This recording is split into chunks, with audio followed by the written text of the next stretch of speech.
ಎಲ್ಲರಿಗೂ ನಮಸ್ಕಾರ. ನಾವಿವತ್ತು ಶ್ರೀ ಗುರು ರಾಘವೇಂದ್ರ ಸ್ವಾಮಿಗಳ ಸನ್ಯಾಶ್ರಮದ ಬಗ್ಗೆ ತಿಳಿಯೋಣ ಬನ್ನಿ. ಶ್ರೀ ಸುಧೀಂದರ್ ತೀರ್ಥರು ತಮ್ಮ ಉತ್ತರಾಧಿಕಾರಿಯನ್ನು ಹುಡುಕುತ್ತಿರುವಾಗ ಅವರ ಕನಸಿನಲ್ಲಿ ದೇವರೇ ಬಂದು ವೆಂಕಟನಾಥನನ್ನು ಸೂಚಿಸಿದರು.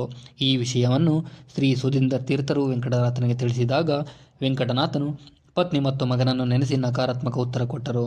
ಆದರೆ ಮನೆಯಲ್ಲಿ ಸಾಕ್ಷಾತ್ ಸರಸ್ವತಿ ದೇವಿಯ ಸ್ವಪ್ನದಲ್ಲಿ ಕಂಡು ಸನ್ಯಾಶ್ರಮವನ್ನು ಸ್ವೀಕರಿಸಲು ಆಜ್ಞೆ ಎತ್ತಳು.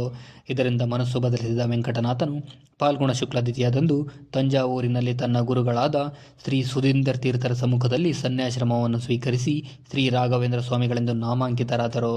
ಸನ್ಯಾಶ್ರಮದ ಸುದ್ದಿ ತಿಳಿಯುತ್ತಲೇ ಮನನೊಂದ ಪತ್ನಿ ಸರಸ್ವತಿಯು ಬಾವಿಯಲ್ಲಿ ಬಿದ್ದು ಆತ್ಮಹತ್ಯೆ ಮಾಡಿಕೊಂಡು ಪಿಸಾಶಿ ಜನ್ಮ ತಾಳಿ ಶ್ರೀ ರಾಘವೇಂದ್ರ ಸ್ವಾಮಿಯವರಿದ್ದಲ್ಲಿಗೆ ಬಂದಳು.